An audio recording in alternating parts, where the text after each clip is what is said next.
Thanks to those joining me live and to those that'll be joining me and the rest of the panel on Archive. I'm being joined by Boxing Conversations, Reggie Owens, Stormy B-Man, and G-Funk. What's going on? You want a piece of this, Reggie, or what? Because let me tell you something, bro. All right? I'll get you with a hook from the gods, okay, that Ruiz landed. All right? The hook of the gods. It's never rained so much luck. Okay. But man, we have a lot to talk about. This is Weekend Aftermath. All right. Let's get right to it. Okay. We were gonna start 10 minutes ago, but we went over like 11 minutes, which is ironic because we're gonna start with 11 over. Gutierrez went 11 pounds. Okay. Like, dude, 11 pounds, bro. If you go to a steakhouse and you ask for like a 2-pound steak, you know how big that steak is? You know how many steaks you gotta eat for you to be 11 pounds over, right? So it must have been all that turkey, all that gravy, all that pie, all that whipped cream on the pie, oh nine. Okay, let me put some Cool Whip.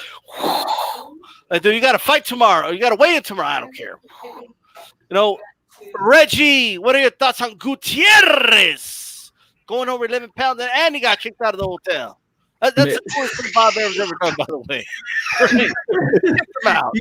Hey, that's what happened when you stop at Grandy's house. She said, "Boy, you're looking too skinny." She tossing turkeys down his damn throat, and he guzzling turkey like it's juice.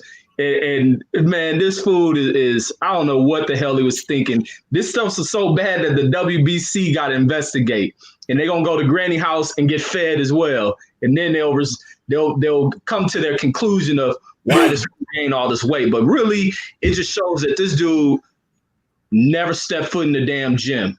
Never hit the ground running. He ain't put in no kind of work. This dude just started going there, take the fine, and he was ready to knock Valdez's head off. But he screwed himself out of, because I seen the other dude make like $75,000. I'm pretty sure he was gonna make more. He screwed himself out of a bunch of money. Now he's suffering, and I'm sure Bob Arum, when he was behind him and he heard 11, he tried to attack him, but he's so old. He wanted to do him like Mr. Burns does Homer. Oh, I know what it was. He was moving too slow. So if I was 50 years younger, I'll beat your ass. Right. Bob wanted to grab her, but he moves like a zombie, so he couldn't get to the guy. But what he did is an hour later, he went up to his hotel room and get out, you young punk. But what this dude has done is ruin his career by coming in here, probably breaking a record. This is a Guinness Book World Record for the most pounds being overweight. It just shows he's not serious about the sport. Therefore, involuntarily, he would not be involved anymore. I don't see any promoter wanting to touch this guy. I think it's a wrap for Gutierrez. What a dumb move. Hopefully Thanksgiving was more valuable than his boxing career because he allowed Thanksgiving to ruin everything. But that's all I got. Stormy, what are your thoughts, bro? Wow, I don't think I could ever remember a guy coming in like that, man, for the weigh-in. Anything, the thing that I think that I can remember is close to it. This is Buster Douglas showing up on the scales at an amazing 246 pounds when he was fighting Evander Holyfield, who was the #1 title contender for all three belts, and who had a $12 million deal on the table with Tyson and Douglas facing off in Tokyo when he was sitting ringside for the upset. And though their fight was like 8 months later or something, Buster was like ordering room service in the sauna at the Mirage Hotel. And it was just like, people were like, this is not going to go well, you know. Buster was living the life, man. I'm not talking about like with ladies or nothing like that, but he was like all you can eat, the fat boys, you know. He was just, and training was the last thing on his mind. But he still thought he was going to beat Evander Holyfield. And what was amazing was he cried when he got on the scales and it said 246 because when he faced Tyson, he was like 231. Yeah. So he was like 246, and he went over to the side and he was crying. Dude, you did it to yourself. So this guy, I mean, hearing that they threw him out of the hotel and everything, it's like I don't know if he realized that this could happen to him, but he's a disgrace. He's disgraced himself totally, almost similarly to how Big Baby Miller disgraced himself. You know, popping dirty not once, not twice, but 3 times, maybe even more if they tested more. But he had every PED or whatever he could take that could fail, and he missed out on a $7 million payday. So, yeah, Gutierrez, I think that this Thanksgiving was a message to all the fighters who have to cut weight in boxing. If they're going to put you on a venue that is going to take place around the Thanksgiving holidays, you better be far away from mom's kitchen. I'm going to tell you. Yes, So, I agree. Yeah. No more fights the day after Thanksgiving for Gutierrez. Okay, because you guys want to see Gutierrez in shape when he actually makes weight. That's Gutierrez when he makes weight, night and day. Okay, night and day. I mean, he almost looked like Andy Ruiz in the last picture, right? But well, what are your thoughts, Chief Funk? Well, just to kind of jump on what these guys say, it's all of the above, man. It's unprofessional, irresponsible, just terrible, disrespectful to the sport, to your opponent, your promoter, your team, everything, man. Just I don't know how these guys had the nerve to even show up to weigh in. Like, there's no way that you cannot know that this guy was that far from weight. Like, that's I don't understand how that even happened, man. But somehow, some way, he showed up, stepped on the scales, and was 11 pounds over, man. And I don't know, man. I think he might have just skipped Thanksgiving and went straight over to Christmas and started eating those tamales. You know what I'm saying? Extra masa. You know what I'm saying, man? That dude, 11 pounds over, man. That is. There you go. Yep, he was killing them tamales, boy. Let me tell you. Oh. But yeah, you know what? I think he really did blow his chance now, man. I don't see how anybody takes a chance on this kid being that far overweight. I have never seen anything like that before in all of my years of watching boxing. I want to say the closest, maybe, as far as not like heavyweights, because we know heavyweights, a lot of times they go up and down in weight. Yeah. But I think that if I'm not wrong, maybe we get AJ10 on this, but I think that Jose Luis Castillo came in like 4 pounds or something overweight in the second fight with Corrales. He did a fact check on Friday. I think he said 2.5 pounds. 2.5? Okay. Because I think it was originally 4, and then he tried to make weight. He just couldn't, I think. Let's get the fact check anyway. But yeah, I think so. 3.5. I think that's what AJ said. My memory's shot because I guess it is 3.5 pounds. Yeah, that's one of the biggest misses of weight that I've seen in a fight, a championship fight. I don't know if it was a championship fight between him and Corrales. I'm not sure, but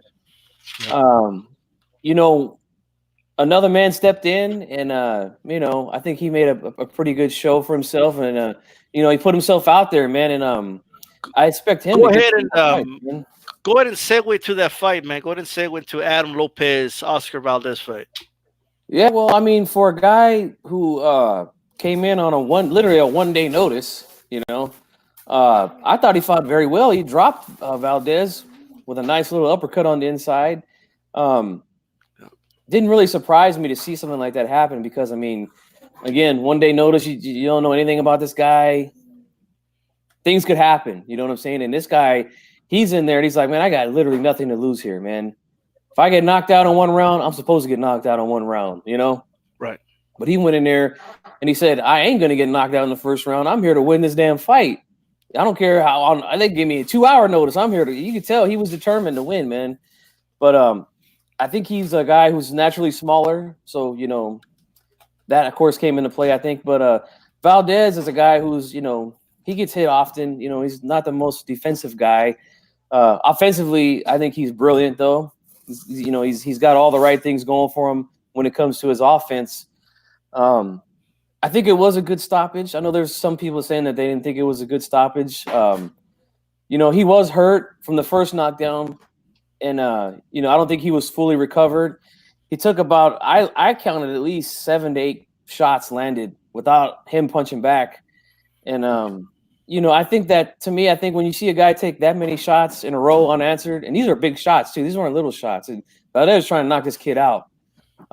Without firing back, I think it's time that the referee at least step in, if not stop it, at least step in and give a standing 8 or something. But being that he was a smaller guy on short notice, I think that was the right thing to do. But you know what? I got to give him credit, man. He went in there and he fought his ass off. And like I said, he scored a knockdown in the fight. So I think that we're going to see this guy again, man. He's not that bad, man, from what I've seen. This is my first time seeing him. So you got to give him a lot of credit for that, man. And also, I want to give Valdez credit for saying that he's ready to get in there with Bushelt, man. You know what I'm saying? Those guys, they got to get that fight going, man. That's gonna be a hell of a fight, man. I can't wait to see that one, man. So I'll go ahead and end right there. Let these guys chime in on what they thought of the fight. But Gutierrez, get him out of here, man. Leave the tamales alone, man. I hear that. AJ did confirm that it was 3.5 pounds that Castillo went over. Quick note. I want people to keep in mind how crazy going over 11 pounds was, okay? Let's just really quick. Like, it was a 130-pound fight. If this was a lightweight fight, he would have been over. If this was a junior welterweight fight, he would have been over, okay? To go over 3 weight classes I think this is a record. And I'm sure there's been somewhere. I mean, boxing is a worldwide sport. I'm sure somebody's missed some. But for a fight that was going to be on TV, like, or in this case, an app, whatever, this might be a record. I honestly believe this is a record, like, for sure, right?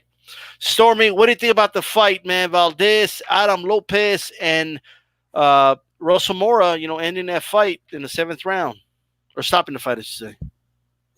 Well, I thought that the action was interesting because, like you said, they didn't know each other, and Valdez, he kind of came in, even for him not to know the guy, he came in a little bit cocky. That's why he got caught like he did. And he didn't really, what was that, the 2nd round? He got knocked down. So he hadn't really, got warmed up in there with the guy yet or whatever. And the guy caught him clean, actually leaning in, caught him coming in with his head down like that and trying to do the Canelo thing, bobbing and weaving as you come forward. But again, look where his hands were, and that's what happened to him. But as far as the action, I thought the action was back and forth, give and take. And it was a nice little scrap up. I always like to watch the smaller weight guys fight because there's a lot of technique to what they do that you don't see with larger men, but you could see it with the smaller guys because they have to be really special to be able to put guys away, so it's like you get more voluminous action. And here it was good give and take. And I think at the time of the stoppage, he was wearing down. That's what it was more than anything. He got caught, good shot, went down. His faculties were there, but his body wasn't there. It's like maybe he fought a little bit beyond himself, and he put on a great performance. But I always find it interesting that the refs can always stop these fights for the challengers faster than they can stop them for the house fighter or the guy who's the champion or the guy who is the headline on the card or something like that. I mean, if that could ever be evened up, maybe guys will come in better, because when you see a guy that is supposed to be the house fighter or whatever, or the champ or whatever, and the ref jumps in there because he's shaking and he's wobbling around, and they say, "Oh, that's enough for you, Valdez," and he's like, "Wait, I'm good," just like the guys who it happens to. Maybe you will see people sharper, more on their game. But it's just something about the sport that's, like look at Tyson Fury in his fight against Otto Wallin. It's like he was bleeding like a stuck pig out there. if the other guy was bleeding like that, they would stop it right away. You know? But yeah, I think that it was I think he had enough, but it's just amazing that those refs don't have any problem jumping in there. Do you think that if Kovalev hit Canelo with that type of right hand and Canelo went down like that the ref would shove Kovalev out the way and wave it off? No, he'd get over in Canelo's face and start counting and be like, "You okay? 1, 2, 3." You know what I mean? You're right. Yeah, but when it was the other way, it was like, "Oh, back to your corner." It's over. That reminds me of the when Andrade fought Butte in Canada. Andrade dropped Butte. Butte was out of it, right? Andrade was in his corner, and the ref kept turning around, telling him to go to his corner. He would take one step forward, thinking, "Okay, well, you're done with the count, right? Go to your corner. Go back to your corner." The round was he made sure the round was over. Dude recovered, and I believe that was their last round. I'll have to rewatch that. AJ10, I need to fact check on that. But I do remember that for sure. Reggie, what thoughts on this fight and the finish, the stoppage by Russell Mora? Man, I was highly entertained by this, man. I like anytime a guy gets any opportunity, whether he's an underdog, no one knows who he is. He steps in and he doesn't come in here to fold to get beat up for a paycheck. He came in here and he had everyone biting their nails who had plans for Valdez. Valdez looking to take on another step-up shot for a title, and this late replacement came in here and almost ruined everything. And that's what that's the kind of work you're supposed to give a champion, make them earn that spot, and also compete to where you can earn that spot. And what this dude did was changed a lot for himself. He opened his eyes to a larger audience than he ever fought in front of. He did great justice for himself. He came in here gonna work through him. The minute I seen this dude whip out that jab, I said, "Man, what the heck?" I said, this dude got something to work with. I was thinking he was gonna get caught with something. His jab was working so beautifully, he's just whipping it out. But I was kind of wondering if something was going on because I kept seeing him shaking out his arm. So I'm thinking, is this kid a little bit tense? Is the lights too bright for him? And once he loosened out, the jab just worked. His movement was beautiful. He used those feints well. And Valdez was kind of stuck with his foot in the sand. And this kid was highly skilled, man. And I had to go back and research who this dude was. And I go see Buddy's, I think it's Buddy's Instagram page I was looking at. And there's a lot of video of these two working together. So I'm like, they've been working on some things some months down the line. This opportunity opened up. And the good thing is this kid's in shape.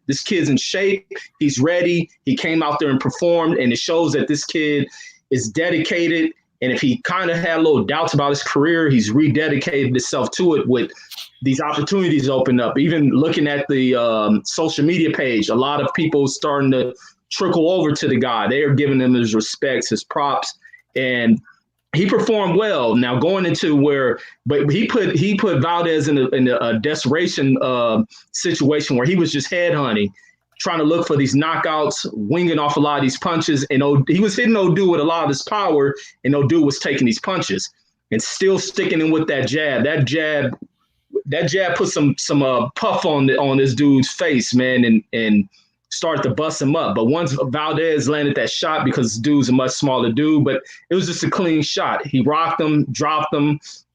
The guy got up. The stoppage was suspect. Now, this ref, as soon as I seen this fight go on, and I seen this ref, I was like, what kind of BS this dude's gonna pull? Because I don't like him. It's been 2 other fights I've seen this guy ref, and he's pulled off this kind of BS. So when I seen him in this fight, I just knew something funny was up, and I just don't like this dude. So when he dropped him, the dude gets up. This ref made a comment to the guy, which I'm like, man, what the F are you talking about? And it was almost something like, you take another shot, or you need to show me something. That's why I think he said, you need to show me something, or else he's going to fight. But Valdez hadn't attacked the guy at this point. It's like this dude's looking for a moment to step in here because this replacement fighter came in here and he kind of created a little bit of embarrassing moments for Valdez, and almost a moment that kind of was going to throw this curveball, and he jumps in here once he takes the first big shot that Valdez lands. But there's 7 seconds. That big shot Valdez lands, it didn't wobble the guy, didn't hurt the guy. The guy did the appropriate thing. I think he tried to clinch on to Valdez, and this ref jumps in there to stop it. 7 seconds left. See what else the guy has. Let the guy drop to a knee. Then you can evaluate him. Let him continue on to the next round. He's going to have a minute to recover, but some funny stuff in this with this Moore cat. I do not like that referee at all. Can't stand him. But that's all I got on that. I'd like to agree with Reggie on the referee and his antics. I've seen him in some fights before too. I couldn't remember his name, Mora, but I've seen him before. He reminds me, the way he officiates fights, he reminds me of a guy out of Chicago that's a ref, Gino Rodriguez. Gino was notorious here, especially, because he done world championship fights, regular non-title fights, and the Golden Gloves tournaments here out of Chicago, and probably the regionals too. But Gino was notorious for allowing the bigger gyms here, their fights in the tournaments is like, dude, a guy take a 1-2 combination and he'll jump in and stop it. And we're like, Gino, what are you doing? So I know exactly what you're talking about this guy. I've seen him in a few other matches, and he's always been right there, just on that line of like, you kind of question what his motives are. So when you see him over a particular fight, it's like, whoever is the challenging guy, he better be alert at all times. I agree. Let me give a quick rundown of the chat here. Andrew Charles says, what's going on to everybody? AJ10 in the house. Dan the man on here. Miguel Mondron says it's like home court advantage in the NBA. Referees helped them out. And shout out to everybody in Odago 619 Cali Factor on here. What's going on? AJ10, maybe Eddie Hearn got Gino Rodriguez to go to Saudi Arabia. Well, I hope not. It was such an exciting fight, too. Stop right at the peak of the action. Well, I do hear that he was getting hit with a lot of unanswered punches. It's just that the round was just almost over. I would have liked to have gone just a little longer. That's just me. But they stopped it, But I want to say what it is because Burchell was in the house, okay? Burchell was like, what's going on? The dude was smelling blood. You know what I mean? He was like licking his chops. Like, okay, so this is the Valdez. Everybody said, I got to fight. Okay. He called him out. He was there. They took pictures together. Valdez was like, oh, what's going on, buddy? Let's take some pictures. He doesn't want to be your fan, bro. He wants to fight you. Okay. He wants to fight you. Okay. By the way, I saw boxing Twitter, by the way. Oh, Burchell looks big. And like, dude, all these dudes are big. Okay, when they're not training for a fight. All of them. A vast majority of these fighters in this day before Wayne era are big. All right. None of them are, their walk around weight is not like their weight class. Okay. Find me some, like you count them in one hand in the whole sport. Right. But anyway, Stormy, what do you think about the Burchell fight, and should Valdez fight him? Well, first, I want to add a comment to what you were just saying about those walk-around weights. I was talking with Scrapbook Boxing, and he was talking about guys like Santa Cruz, And he said Santa Cruz is like a middleweight, Those broad shoulders and everything, you'd be surprised how much he's walking around at, and he gets down to that lightweight like he does. But you're absolutely right when it comes down to that.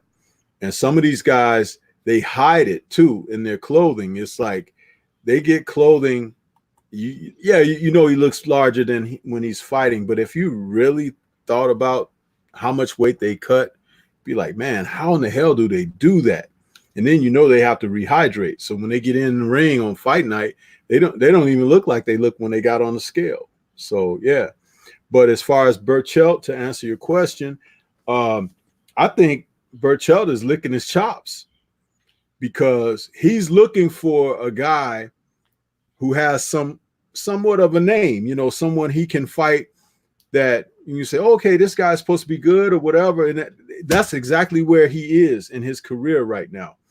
And I believe that Valdez is just, he's food for him at this particular time. They want to throw him in there. It's one of those things about like sink or swim, you know, and I think this is the wrong opponent for him. I think that there are opponents for Valdez to get in there with, but Berchelt is the kind of guy, he's hungry for the payday and he's hungry for a name. And starting out with I think Valdez would be considered a softer touch for him. He's willing and ready to accept that challenge.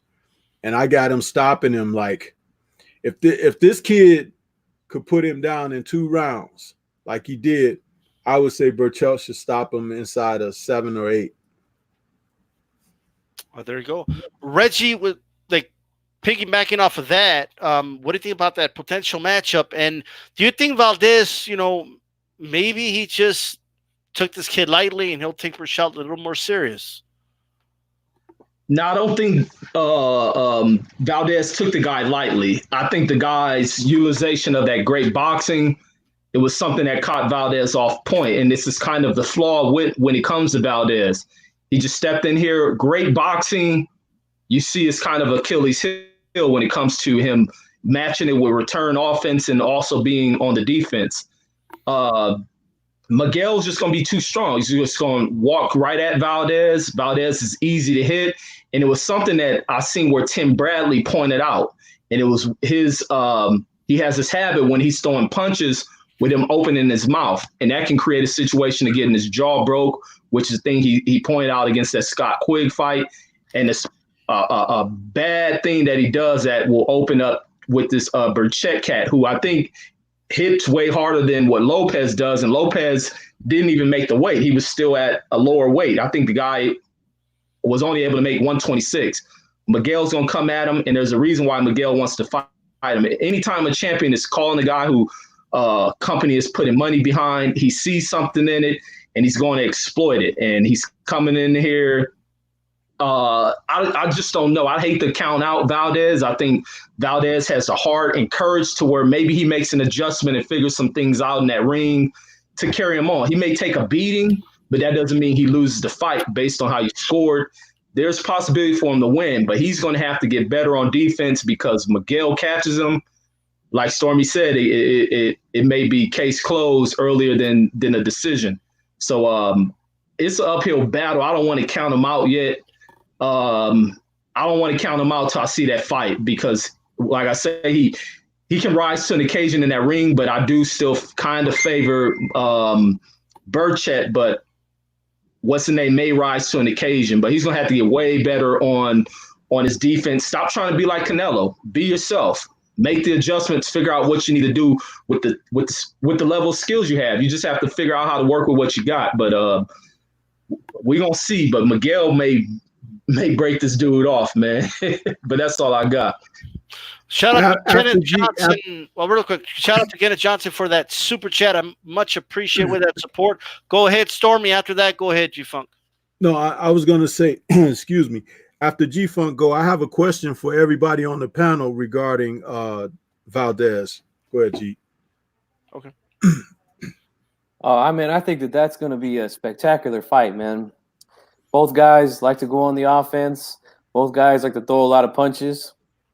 I see a lot of leather being thrown, a lot of leather being caught, you know. And I think that if Top Rank, man, I mean, we know they've been doing a really bad job of promoting fights of late, unless your name is Lomachenko or Tyson Fury. They should do the right thing with this fight, man, because I think that this could be the fight in China. Oh man, yeah, China, baby. But I think that they should do it in the I don't know if it's the StubHub Center anymore, but that little venue there where they always have the good brawls and good scraps there, man. They should do it there. I honestly think it would sell out there, man. I think that it would be a really good fight if they promote it right. And you know, I'm not quite sure if I'm ready to say that Berchelt just gonna go in there and get rid of this guy. I mean, I think it's a little bit closer fight. I would favor Burchell right now for sure. I'd have to take another deeper look at it, I mean, it's not an official fight yet. But I'm pretty sure it's going to happen. But as of right now, I'm leaning more towards Burchell, but it's not so one-sided to me, So I'm just going to leave it there, be a little mysterious with it. I know who's ready to say it. I'm ready to say it. Oh, yeah. Go ahead. Burchell's taking this dude out. Okay. He's taking him to the woodshed, bro. Okay. He's taking him out back, and boom, it's a wrap, bro. Okay. From what I saw and from what I've seen, it's not like I'm basing it off of one fight. And I understand that his opponent, Adam Lopez, could, it's hard to gauge guys, especially last minute replacements, and we haven't seen them that much in the past. This guy could end up being the truth, but as far as what I've seen from Burchell and Valdez, there's a reason Burchell was like calling the dude out. You know what I mean? There's a reason he's been calling him out. And I think he knows because it's a good style matchup for him. And if he keeps fighting the way he's fighting, I don't know, bro. Dude will go in under 7 rounds. Burchell will get him out of there. I know that's a hell of a statement, right? What was your question, Stormy? No, I was gonna say that, when we see these young fighters of today, we talk about their maturation, how they're brought along. Do you guys feel like Valdez is showing man strength? To me, he still seems to be like there's not a lot of snap or pop on his punches. It's more like arm punches to me. I don't. Are you guys seeing that? I will say that the technique isn't there. Yeah, I guess that's what I'm trying. There's something that's not there. For a guy his age and where he's supposed to be in the fight, and it's just I don't know. And then when we talk about him matching up against Burchell has it. You know what I mean? So it's like it might be like a kid fighting a man to me. I don't know, but that's just how I kind of see it on the. Yeah, I hear what you're saying. I'll watch video clips of like in training. Valdez looks like $1 million. You know what I mean? He's hitting the mids, like bah, bah, bah, bah, bah. You know what I mean? Like, he's quick and all that, but like I'm looking at the technique and it's all like arm punches, bro. And I'm not saying there's no leverage in there, but compared to Burchell is going to gladly trade with this guy. You want to trade? I'll trade all day. Free trade. NAFTA. Okay?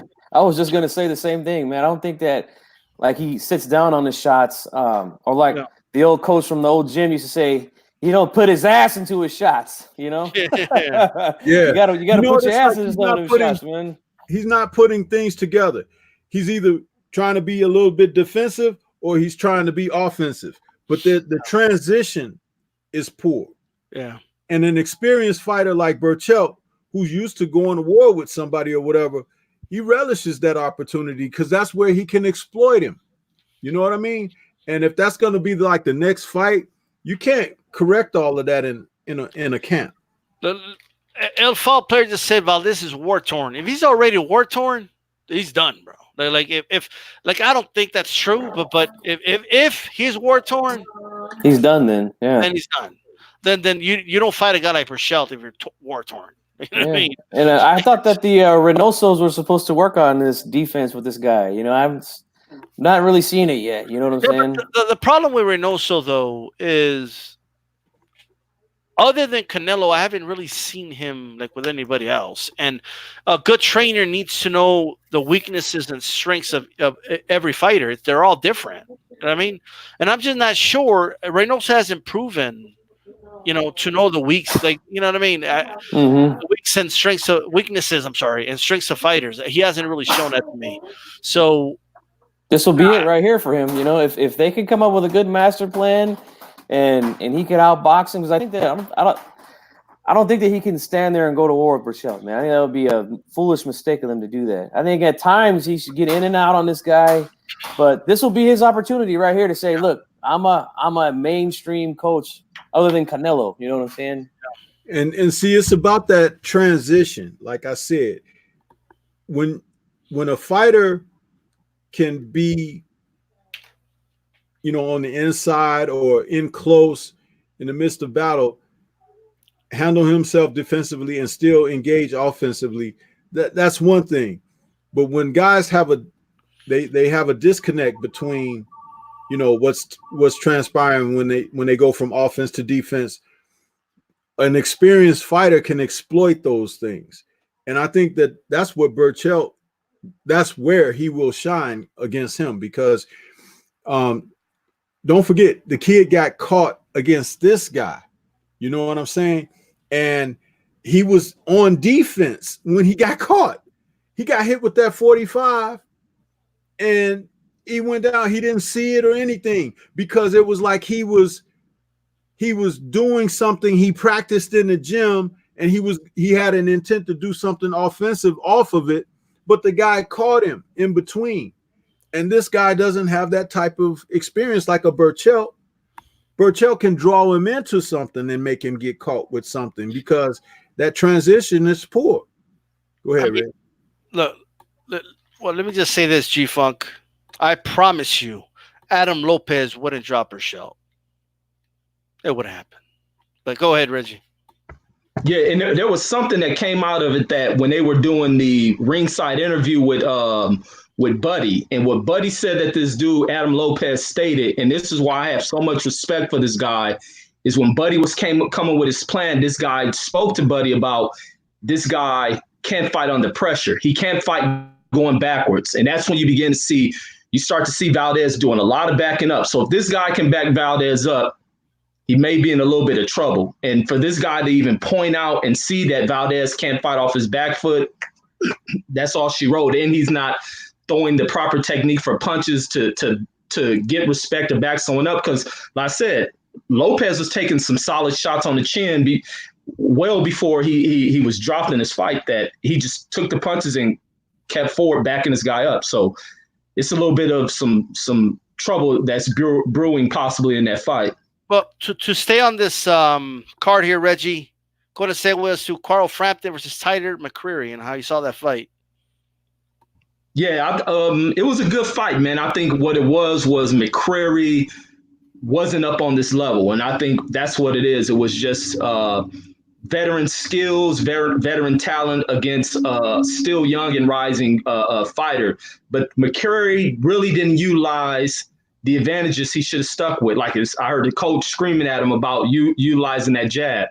The guy used the jab, wouldn't stay on it with the jab. And the thing with a lot of these young, tall fighters is they refuse to fight on the outside. He wants to get on the inside and bang. And also he showed that he didn't have the endurance to endure full rounds, because he'll get off 30 seconds looking good, putting on an onslaught on Frampton, and then the kid will fade away. And then Frampton would come on in, put in his veteran work, stick to the kid's body. He knew to hit the kid to the body. He probably seen that based on how the kid got off and start to fade out. Bam, I'm about to drill to this kid's body. And that's what he did, dropping this kid. It just was a kid learning, being in there with a real old school veteran. And the veteran taught this dude a few tricks about where he at level-wise. But going forward, McCreary can learn from this. He needs to learn on what things he needs to do in camp, and that's possibly putting in more cardio fitness in his training camps, because there's no way, being that light, that he should be fading that quick in rounds by throwing off how many ever punch. He wasn't even throwing off a high volume of punches. So he's going to have to work on it, because there's dudes at these weight classes that put way higher volume than what Frampton did in this fight. So he has some things to work on, but it was just the levels were different, and Frampton did what he was supposed to do. But that's all I got on that one. Good fight.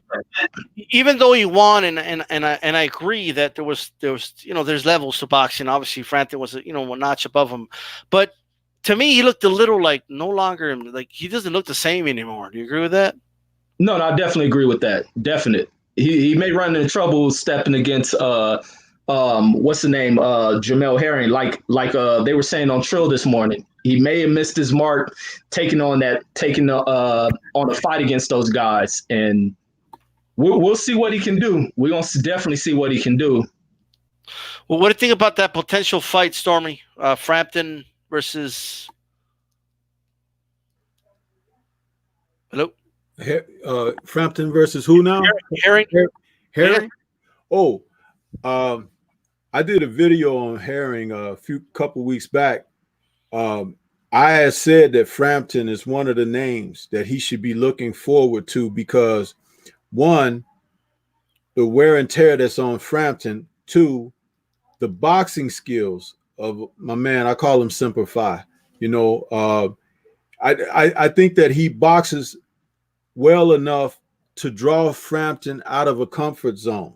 Frampton, like against this guy, he was able to dictate the pace and use his experience to wear him down. He can't do that to Semper Fi because Semper Fi is a boxer. Okay, he ain't looking to get in there and just go scraping up with you, even though he could fight that way, but he would be looking to exploit and pick his shots, control the tempo of the fight and everything. I would expect Frampton to rely upon him as like because it would be a tremendous step up fight, but Frampton is an aging fighter, you see. So and even though Semper Fi is like, I think he's 35, 36 himself, he's a good 35, 36 because of his background, his physical acumen. He is trained well, haven't been really hurt or anything like that.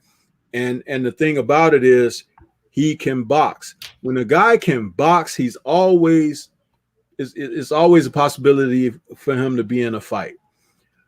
If a guy is a fighter, he has to depend on things to go his way. A guy who can box can set circumstances up to prevail. That's the thing, the adage. You box a fighter and you fight a boxer. So I think that this being an opportunity for Herring to, have a name on his record and everything, he'll be really, amped up, hyped up to get that. Frampton would be looking at him as a person to prove I still got it or whatever. But that's one thing you don't want to do is look at a guy who's looking to break into a new level or whatever as a guy that you can, take as a name on your record for coming back or whatever. So that's the way I see it. I give Herring a hell of a chance against Frampton. I do agree with you. I do believe I would probably favor Herring in that fight, given how, even though Frampton won his last fight, just gauging from what I saw. I'll go to you in a moment, G-Funk, but first make sure you guys know the schedule, of course. Today is Aftermath. Tomorrow, Punch Chance with Ashley Knuckles. Mexican Latino Wednesdays on Wednesday. And Boxing Conversations on Thursdays. Make sure you guys tune in for those shows. And make sure right now, as a reminder, that you throw a jab at that like button. Make sure that like button does turn blue, and make sure you tell us what you think in the chat. What did you think about the Carl Frampton performance, G-Funk, and a potential fight with the Herring? Man, after listening to you guys go, I don't know what else I could really add to that. I mean, I agree with pretty much everything you guys said.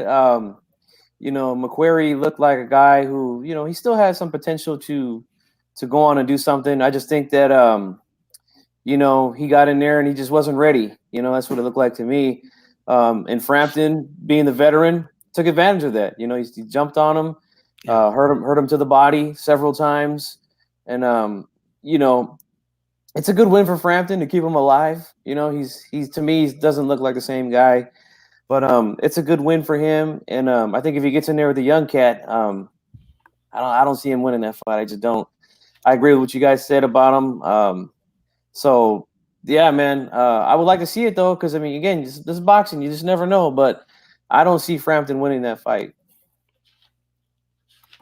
Yeah, I don't think he wins the fight either. But to kind of segue from there, G-Funk, really quick, or not quick, but just to kind of get to this, Saudi Arabia just completed, bro, like the stadium of all stadiums. Okay, you think Jerry's World is a stadium, bro? Let me tell you something. Okay, you think that where the Giants play, MetLife is a stadium. You think that the last World Cup, wherever was it, Germany, wherever it was, you think that they built a hell of a stadium? Nah, bro. Okay, Saudi Arabia with Eddie Hearn. Okay, bleachers is where it's at, bro. Okay, that stadium, which by the way was actually built to play tennis, that's a different story. What are your thoughts on one, the stadium, G Funk, but two, like the reports coming out about how they use slave labor? Now we had already called this, by the way. Okay, we had already talked about. I talked about it with you, with Reggie, with Cali when he was on. That's what they were going to do. You know what I mean? That was one of the big issues I had with the fight happening in Saudi Arabia, human rights issues and all that. But there's the slave labor situation. I mean, what are your thoughts? I think it's a little bit crazy, man. You know, the way that they do things over there. I mean, you know, it sucks that the way that they built it. You know, but I mean, what do you expect, man? I mean, the country, they got a damn sword on their flag. You know, like they just live by a different way of life. You know. But as far as the stadium goes, I mean, that thing is just, I mean, phenomenal. I mean, but no, I'm just kidding. Reggie Owens did a great video on that today. You guys make sure you check that out, man. I mean, I'm looking at that thing and I'm seeing these pictures and I'm like, you've got to be kidding me, man. Like, do you expect people to go in there and sit down and then the stairs to get up to your seat? I mean, this is crazy, man. Don't know why they're doing this. I mean, I know why, but you know, it's ridiculous, man. I mean, yeah, I mean, it really does look like a tennis place, you know. I don't know how many people are going to be able to sit there. I mean, we're talking about the heavyweight championship of the world is on the line here in Saudi Arabia, and you put it in a venue like this, you know, like it doesn't make sense.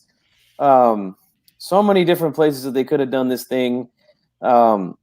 I don't even know, man. Looking at those pictures, I don't even know how safe that place is, man. I'm thinking it might just blow down, you know, or something, you know, like I hope it doesn't. I really hope it doesn't. I would hate to see a bunch of people like that get hurt going to watch a boxing event. You know, I did hear about some people talking about how, you know, there's no concession stands or anything like that. Honestly, I just don't think that that's something that they wanted there anyway. There's no ring girls. Yeah. It's not going to be your typical boxing match, that's for sure. At least the scenery, you know what I'm saying? But, you know, I don't know, man. I guess I'm just being as optimistic as I can about it. Hopefully it stays up because I really want to see this fight. I don't want to see nothing get in the way of it.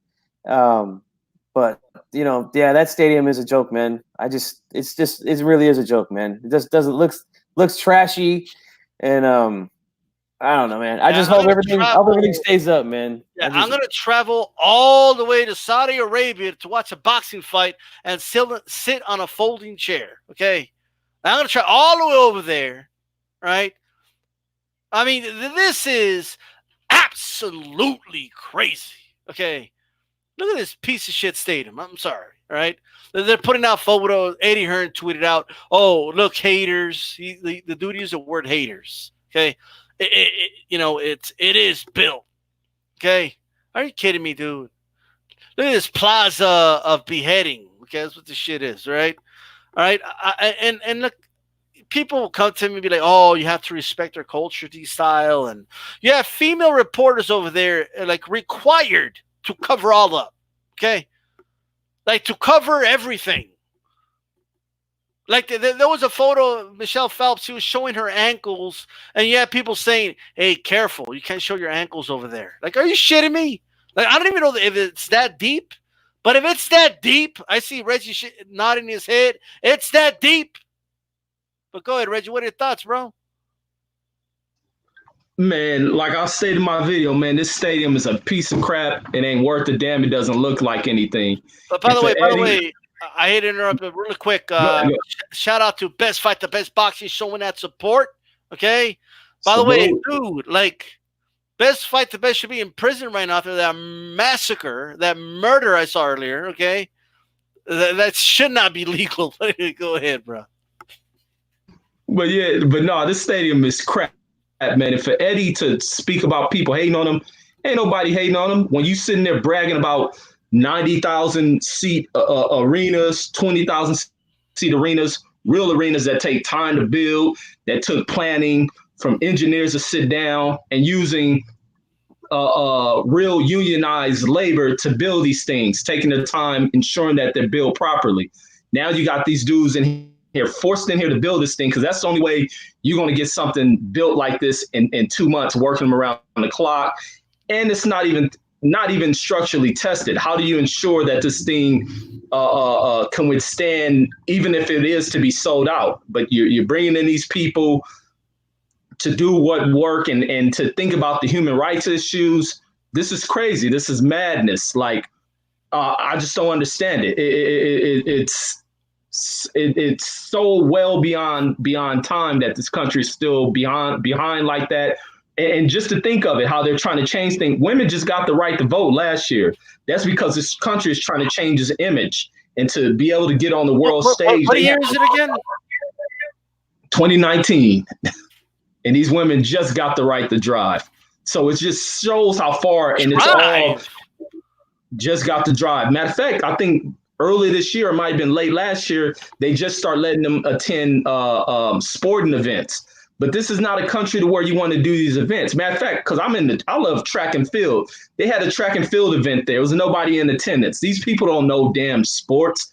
So you have the stadium for them to spectate on the sport, and it's hard for athletes to compete when they got people who aren't cheering.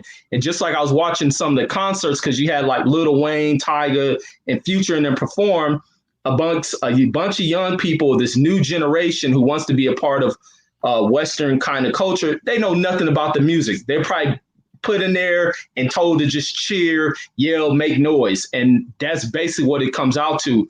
A lot of the stuff that's going on within Saudi Arabia and the Middle East when it comes to certain sports is a bunch of gimmicky-ish. And even just like when I watched who was that, Amir Khan, when he had his fight over there. And they turned this thing to where it's like a concert event, but kind of forcing these people into yelling and cheering. No, they need to know what the hell they're watching. These fools don't know what the hell they're watching. Why are events over here? This is some scandalous-ish going on. I can see right through it, and nothing is special about what this fool put on. This stadium is nothing. That's just like in the video, I'll show all the different stadiums we have here in the UK. Those are true structures where you go watch real sporting events, not this old trash can backyard facility you put on. I'm having flashbacks of my high school picture, bro, because you see those steps? That's what that looks like, okay? Like, that's all that is, bro. Like, what is this? Okay, if you ever gone to a concert when they set up the stage and shit, those boxes, that's what that is. That's what they made us. Like, dude, this thing might fall apart, okay? But that aside, they use slave labor for this, okay? So now granted, you know, unfortunately, this country is in deep with Saudi Arabia. I get all that, okay? They sell cheap oil to us. You know, we give them weapons. You know, we give them bombs, right? Like, you know, it's like an even trade, I guess, okay? And that goes with both political parties, by the way, right? But this trash of a stadium, besides that, okay, I'm just trashing it because I hate the fact that it's in Saudi Arabia. I do not like Saudi Arabia. I'm not going to respect your culture, okay? What about our culture, right? What about boxing's culture? What about that culture? Well, what about, you know, because you're the ones that want boxing in your country, right? So we got to go in there and we got to be Muslims all of a sudden. What's going on over here? All right. And no, I'm not going to be sensitive to it. Sorry. All right.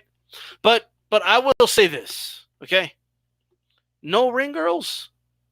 No ring. Like, we can't have. What do you think's going to happen? Are the men in the crowd going to go rape the ring girls? Like, what is this? Like, they can't control themselves or something? They see a girl holding up like a number and shit. This is absolutely insane, okay? And then this new prince getting all this credit for doing shit. That's really not that impressive. Oh, no, D-Style, this prince is different. He's letting the women drive. Oh, okay. Wow. Well, I should be impressed with that. No, but D-Style, like in the WWE and wrestling, they didn't let the women go. The women couldn't go wrestle, okay, in the events because they're women. And then we're supposed to applaud them when they allowed two women fully covered, okay, to wrestle. And we're supposed to applaud that, like if it's a move forward, right? This shit is insane, right?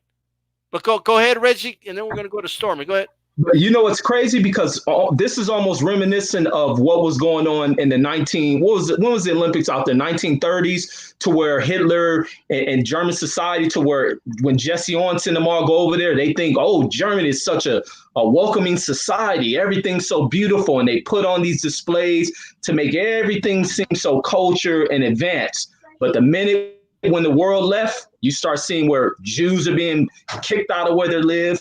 They're being executed. All this other scandalous stuff is going on when the spotlight of the world is gone. But they create this image as if Germany's such a welcoming, advanced, and just a happy place, when later down the line in history, we see exactly what Germany was all about. And it's the same thing that's going on here. They're trying to make things look so spectacular with this whole weekend of events with concerts and all this other gimmicky crap they're putting on to make the society look good, because this society wants to break out of just being an oil producer and welcoming other ventures into their country. But it's all a bunch of BS, because even the stories of slave labor coming out, and it's starting to hit the forefront. It's nothing different than what Hitler in the 1930 German society tried to do when the world was presented there for the Olympics. Same ish.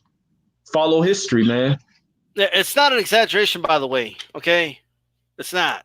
Well, what Saudi Arabia is doing to their neighboring countries, we're not going to dive into it, of course, is disgusting. Okay, they bombed a bus full of kids. Okay, so they expect me to be here and to try to be respectful to them. Okay, be respectful to this king because he's allowing performers, okay, to go perform under, like, I mean, I can't respect artists, by the way, that go over there and change who they are to appease the Saudis just for money.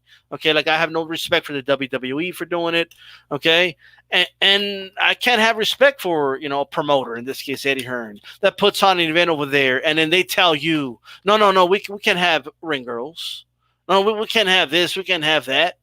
What is this? This is despicable. But go ahead, Stormy. What are your thoughts on this, bro?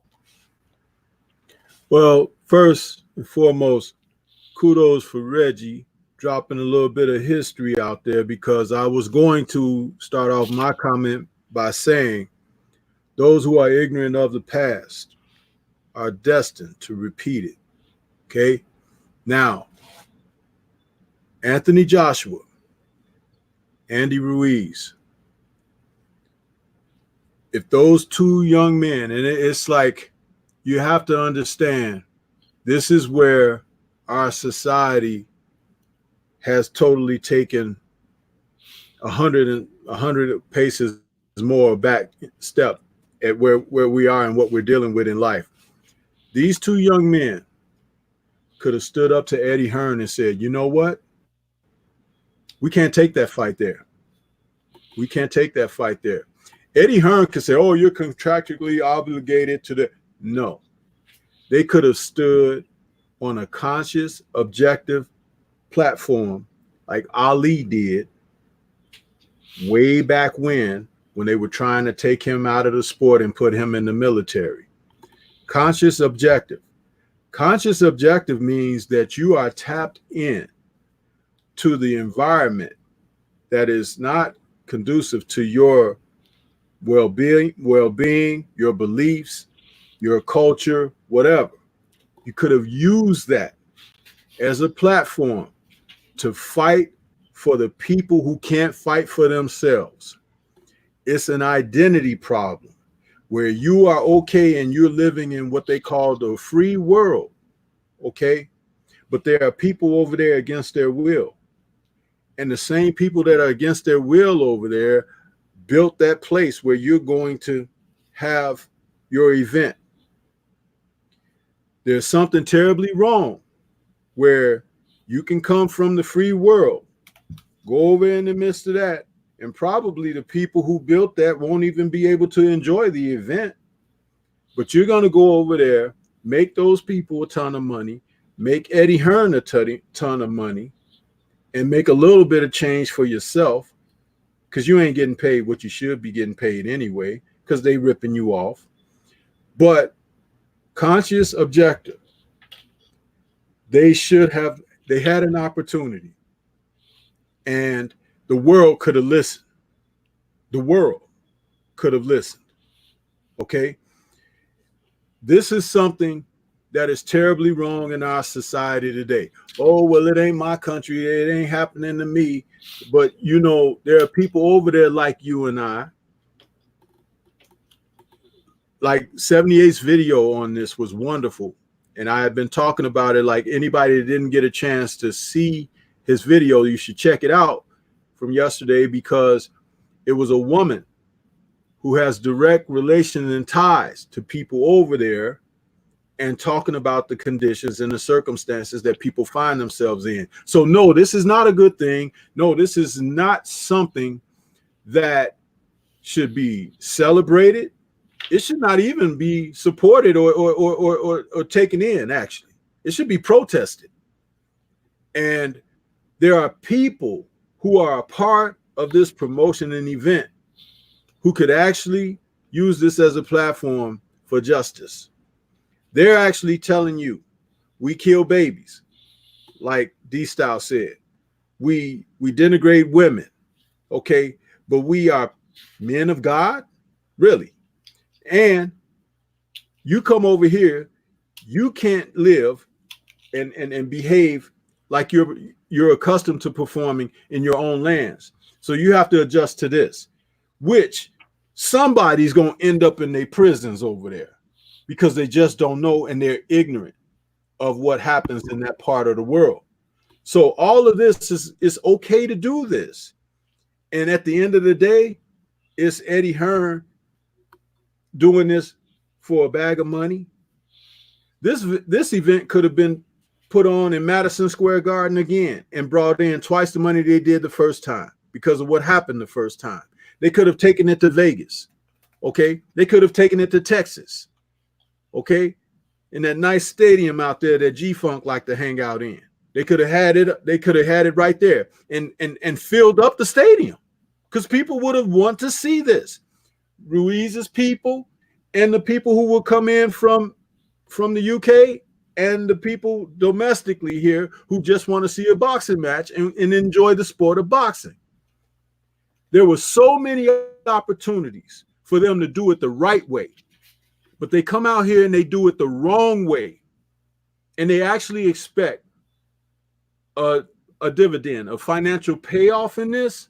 I think this is disgraceful, most disgraceful, probably the most disgraceful act and promotion and event. It's one of the most heinous crimes attached to many others that this man and his promotional group are a part of. And let's not forget, at the end of the day, they're going to still try to find a way to steal the title from this man. You know, this is why they've taken it so far away. Another one of the reasons why they've taken it so far away. And there is nothing about this event that makes me feel good. So that's how I feel about it. Nobody else has to share my sentiments, but I think people need to open their eyes to the world and see it for what it really is. Do you really want to sell out? Do you have no ethics? Okay. Do you have no conscience about what's happening to someone that just because you don't see them and see the conditions that they're in or the oppression that they're under, that's okay?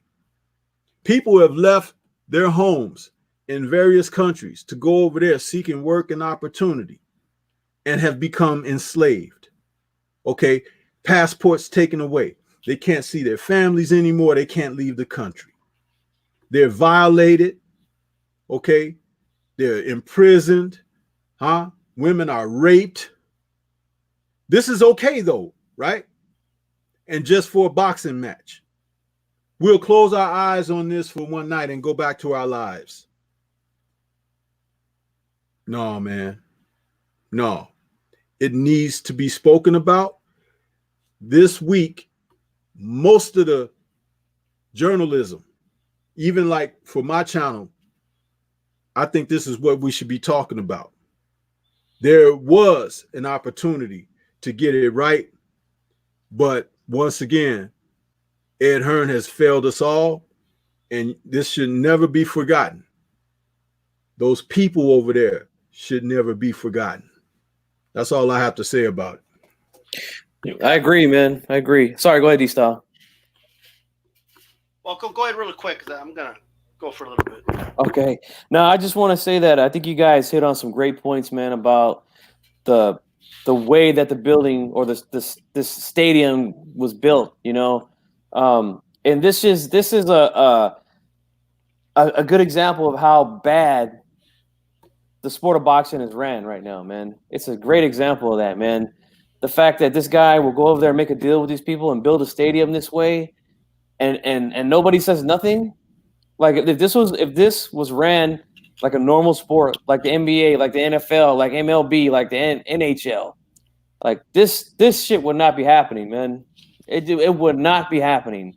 But you know, again, man, this is why I'm gonna try to organize this, man. But we got to do a marathon on these issues, man, on how to fix boxing, man. And this is one of them, man. They don't care how they make money, just make money, no matter what it is, and that's BS, man. BS. Look, man. First of all, I want to address Gorguga. Shout out to 78 Sports TV and Scrapbook in the chat. By the way, David Gregory asked, are any female reporters out there? Yes, and they're all covered up. Okay? Because you're required to cover up. Now, some people say, hey, that's your country. Okay, fine. But I don't have to, agree with what they do. You know what I mean? Here's what I'll say.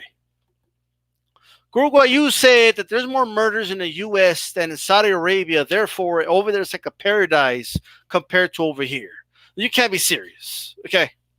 You just can't. Number one, we have more citizens. Okay, that's number one. And do we have a problem in this country with a lot of shit? Absolutely, okay? Look, I'm not sure what you mean by, this country was built by slaves. Are you justifying what Saudi Arabia is doing?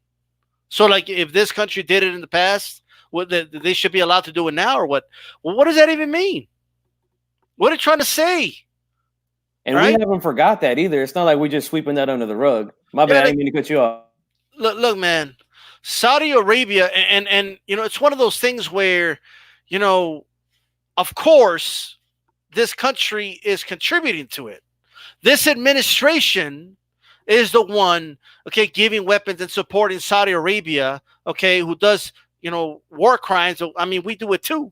We have a shadow war going on right now in Africa and in the Middle East, and we're in more countries today than ever bombing, innocent people. Okay, we've already killed more innocent people in the last 2 years than we had in 10 years prior, right? It's only getting worse. So I'm not excusing this country from anything. However, when it comes to just being here, it's a no contest. Here, in this country, you could be a man, say you're a woman, and you're allowed to play in sports, all right? Over there, okay, you could be an atheist and they chop your head off and you're imprisoned, all right? There's a difference. Here, all right, we have our own problems. This country is not perfect, far from it. But come on, there's a reason the U.S. has more tourists than Saudi Arabia, okay? Someone could come from another country and just chill here, okay? They can go to Disneyland, they can go to Disney World, they can go wherever they want, and they're going to be okay, all right? So Gorguga, you just said it again, each country develops in their own timeline because, and all that. Okay. But at the end of the day, there is civil rights issues going on. And this country is hella hypocritical, by the way. Okay? Because you got this hypocritical, administration coming out, right? Talking about how we're going to start the embargo again. Because, why? Because Cuba, okay, has civil rights issues, right? Are you shitting me? Cuba? Now that's a paradise compared to fucking Saudi Arabia, okay? a place where they behead people in the Times Square. You can't even take your wife to Saudi Arabia without them telling your wife how to dress. Okay? So come on. What are we doing? Not to mention what they're doing in Yemen right now. Okay? Not to mention the bombings they're doing. Speaking of the administration, okay, and the previous ones, right? Oh, this guy's a dictator. He's a bad person. We got to get rid of him. What the fuck are the Saudis then? You guys do know that in Saudi Arabia, okay, the crown prince and all that, it's the same religion as ISIS, the same type of Islamic faith. It's the same one. The only difference is this one made it, right? They're the ISIS that made it. That's all. That's what ISIS wants. ISIS wants to take over Syria and do their thing, and they want to have like their own little kingdom. Okay, that's what they want. But this shit is absolutely crazy.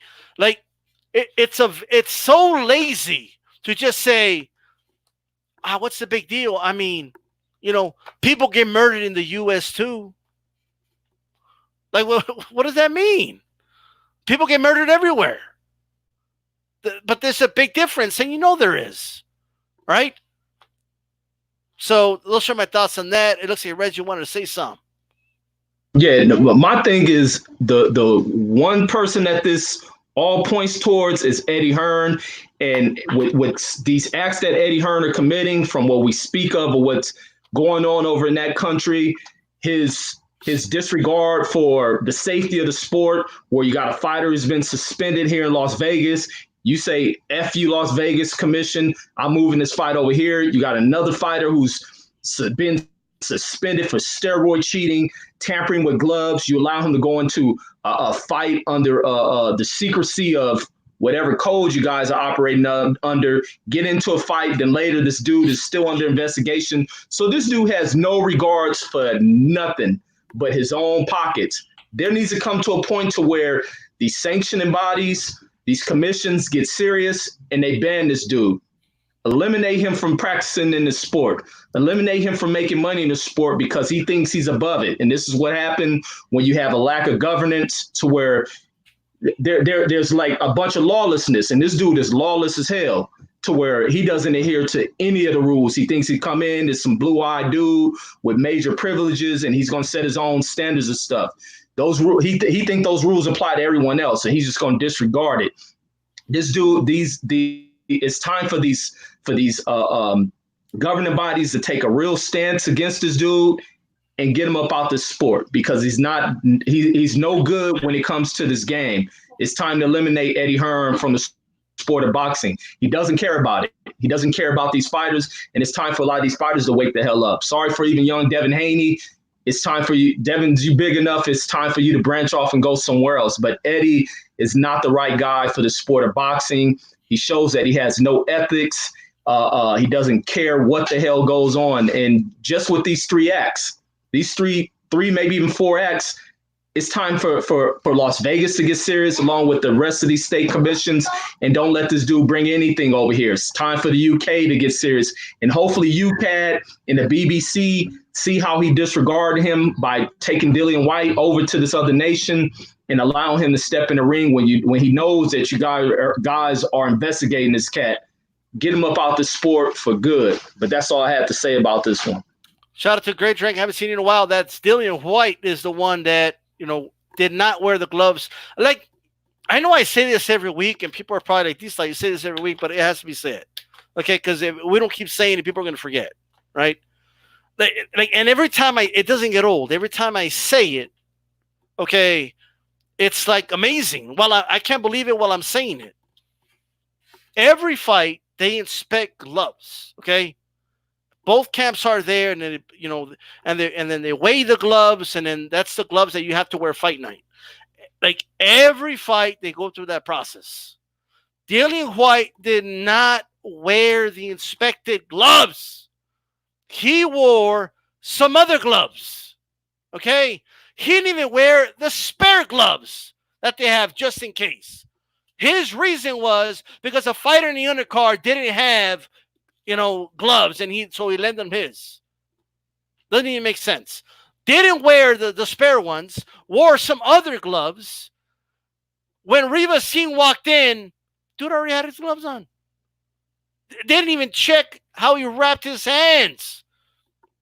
Didn't weigh those gloves. We don't know if this dude walked into that ring with 8-ounce gloves. Okay? So spare me. Okay? Spare me. Any UK channel that has all this fake outrage about the WBC and any other controversy in boxing, right? If you're not outraged about this, I don't want to hear you.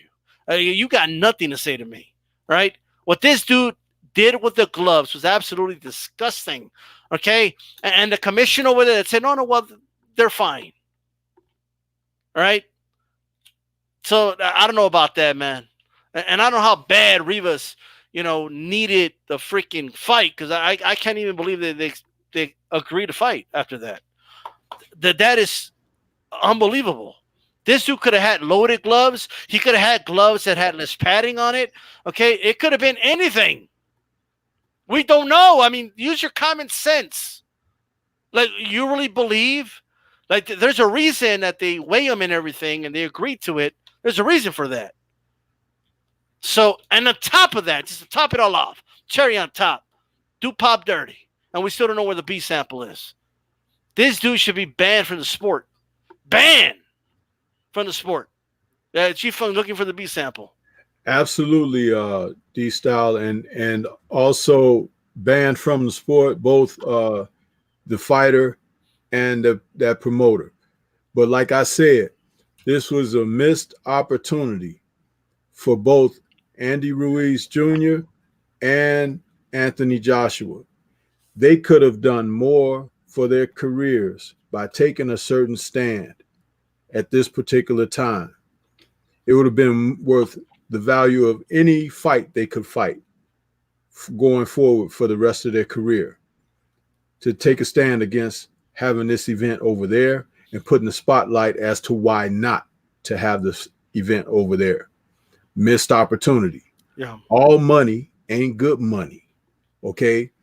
And when you talk about them going over there, as I mentioned a moment ago, when this event is over and they go back, get on their planes and go back home and enjoy their life of luxury because of the economic means that they have built for their lives, there are people over there.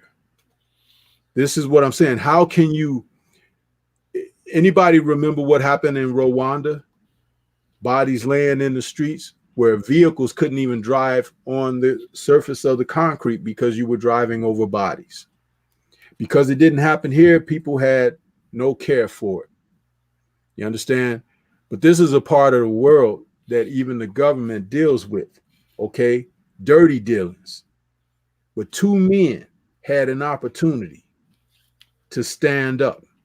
And like I said, that term, conscientious objector, would apply head and shoulders above anything else for this event.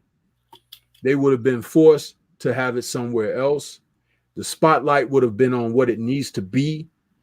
And then they could have some type of organization that they could found going forward to help people who need to get the hell out of there, who have been entrapped over there. You see, all it takes is the correct thinking. But when you're thinking about your material possessions or the ladies, you understand, or the boys or whatever, you can't think and focus on what's important in your life. Remember, Anthony Joshua is a man who didn't even understand what lineal mean applied to the sport of boxing. What the hell are you doing involved in a sport which has a rich and wealthy history, and you're not versed as to what it means and how it would apply to your career? Go sit your ass down somewhere and open some books, get you a tutor, because you don't seem that sharp, and learn some damn things. Okay, because there's more going on in the world than what that man is whispering in your ear. And Andy Ruiz, nobody has to tell you what the history of your people and everything that has happened and how you're treated and everything. And yes, you're going to be blessed and have an opportunity to be raised up another level in society. But I'm telling you, all money ain't good money. Put things to work. Make sure that you have something solid. You will be respected even more, okay, when you understand how you walk in this life. Huh? Couldn't have said it better myself, man. Let me tell you something, man. They should have said, nah, man, I can't fight there. You know what I mean? But a shout out to E-Facto and Allen. Haven't seen you in a while, bro. What's going on? AJ says Saudi Arabia doesn't even have amateur boxing program. Okay. Shit's just not, they're not even allowed to box, bro. They'll probably get beheaded for boxing. Okay. What are you doing? Like, who knows? But with that said, I wanted to dive in just really quick before we get to the AJ Ruiz thing. So I want to get through this quick. Casimero TKO Tete. Okay. Now, for those that don't know who the hell is these guys, it was bantamweight, 118 pounds. Casimero was an underdog. He said, I don't give a shit if I'm an underdog. I don't care. They said Tete should beat me. Here, take this, Tete. Get it? But anyway, he took him out. Okay, celebrated. And then dude got brave and he said, what up? I want Inoue and I want him now. G-Funk, what are your thoughts, man? He wants Inoue. I like it. You know me, man. I like when guys want to step up and challenge themselves. I didn't get a chance to see this fight, but I like hearing that, man. I like when young guys got that fire and they're ready to go in there and test themselves against the best in the division, man. So let's see if he can get the fight, man. I hope he does. What are thoughts, G-Funk? You like that he called him out? I mean, sorry, I already said G-Funk, but Stormy B, man, go ahead. Yeah, man. I love the fact that he called him out. Why not? We don't see enough of these young guys challenging each other. I love the fact that this young man thinks he has the cojones to go out there and deal with the monster. Why not? You understand? He saw the monster look not so scary in there against Nonito Donaire. Huh? Donaire was able to tag him, piece him up a few times in the match. Cookie Monster. Yeah, exactly. So, hey, why not? This is what we need in boxing. We need guys that stop hiding behind curtains and everything, putting on skirts and everything. Hey, get out there, and who knows? He can punch a little bit. So, they get into one of those exchanges, and I've always said, you look at Inoue, and he's wide open. But he's wide open because he's not used to what's coming back. He may be a little more cautious in his first couple of fights after this Donaire incident. But, yeah, why not? I'd love to see that. Tete looked like an idiot out there, again, with them hands low and everything, leaning in the punches. I keep telling you guys, you see this stuff happen over and over and over again.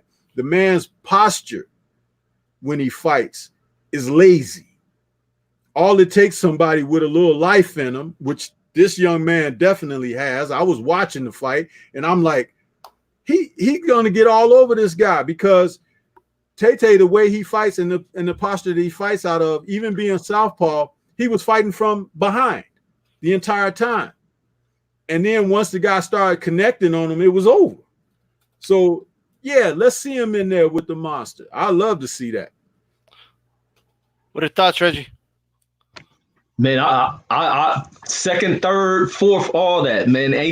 This is what it's about. You call out who they want to crown. When they crowning somebody out there, if you a dog in this game, you want to get in that ring with them and you want to prove it.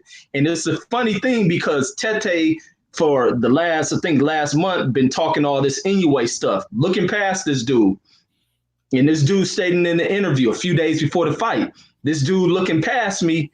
But he thinks he's going to beat me, but he's going to be a little bit upset with it, and that's absolutely what happened. Tete come in here looking past this dude, and this dude is focused on Tete and not Inoue. Now that he's the victor, now it's time for him to make his money, make his presence felt, and he's ready to step to Monster Inoue. How that one plays out, I'm not sure. I like Monster Inouye's style. I like this guy's style, and he knocked out the last 5 folks that he done fought. So man, this gonna be a real good clash. But like Stormy B-Man said, Tete fought like an idiot. You 5'9", you 5 inches taller than this dude. Your reach is almost 10 inches longer than this dude, and you let this dude step in here and flank you with 3 or 4 right hooks and ended your night, ruined everything for you. So I definitely like what this dude is on, man. I'll rock with him. Take this, Tay all night, bro, until he took him out. And he's like, I want Inoue. But you notice he didn't call out Frenchie, though? Because Frenchie's problems, bro. Okay. What's that dude's name again? I forgot his name. I can't remember his name off the top of my head. I just call him Frenchie. But you talking about Bule? I know you're talking about. He just recently fought. He beat Inouye's brother. He beat up the brother, bro. No more Double Dragon. Double Dragon's done. Okay. So I need a fact check on that AJ10.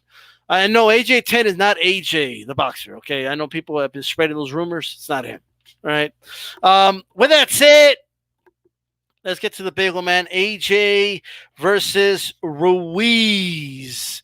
First of all, I want to talk about what's happening. So rumors have been spreading, right, that there's some problems in AJ's camp with the sparring. Okay? BFTV, because the dude missed weight, bro. Because Neri missed weight. That's why, unfortunately. That could have been you. This segment could have been for you, Neri. But unfortunately, you know. But, yeah. But let's start with you, Stormy. What are your thoughts, bro, on the rumors about the sparring? Is this guy stupid enough to be sparring this close to fight night?